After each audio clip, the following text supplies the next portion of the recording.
Right, I want to talk about harmonic mixing. Harmonic mixing obviously is using music theory to mix your tracks together harmonically.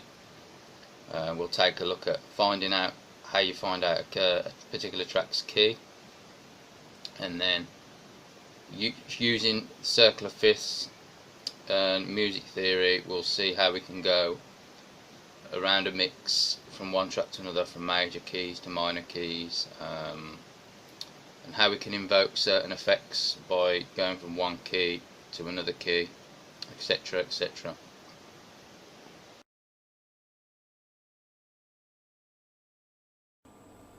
Once we know our key of our particular track, we can take a look at the circle of fifths and we can use it to move between track to track.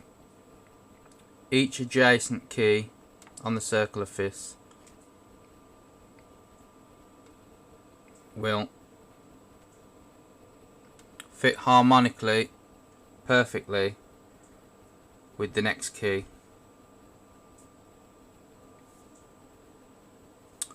This circle of fifths applies to both major and minor keys. It's just labelled with the root note. We'll take another look at another circle of fifths which is more geared towards DJs, where it incorporates the major and the minor keys together, and also shows you which major and minor keys will go together flawlessly, as well as just the adjacent keys. That's the Camelot circle of fifths, and we'll also go around the Camelot code as well. Now, the Camelot code puts the keys into a number and letter system. All major keys are given a B prefix. All minor keys are given an A prefix. D minor, for example, is labelled as 7A, 8A for A minor. You can also see that there's an inner circle and an outer circle already here. The inner circle is for the minor keys and the outer circle is for the major keys. However, with the Camelot circle of fifths, they've already, as well as the adjacent keys, so with 7A, for example, we would know that another track in 7A would work perfectly, flawlessly in a harmonic mix. Any other key and it's mixed with another key that's the same as itself will produce a perfect harmonic mix.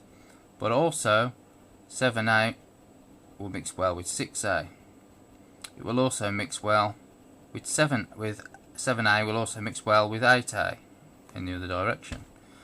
But if you want to switch up into the major keys, it will mix flawlessly with F major, which is labelled as 7B.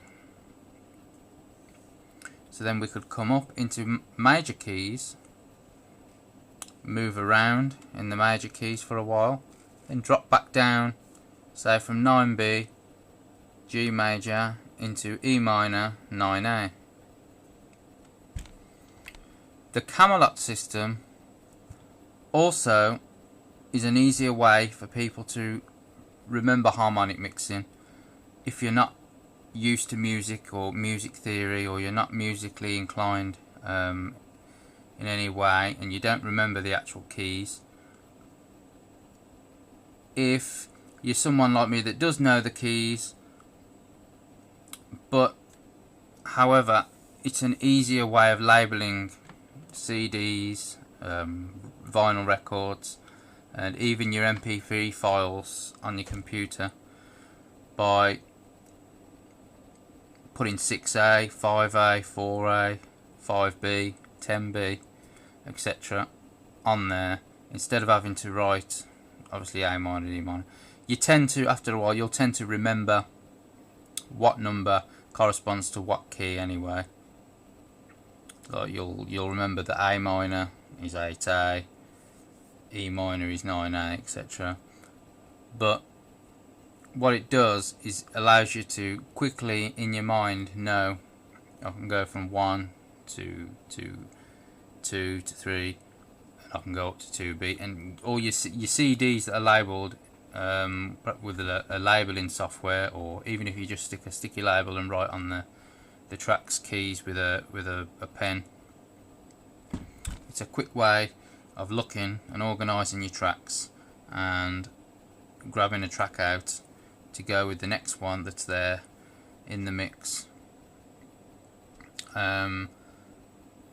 without having to check your scrolling for A minor or D minor. It's there. You can do a big 6A on the label and you can see exactly precisely what it is there and then, especially if it's in a dark club.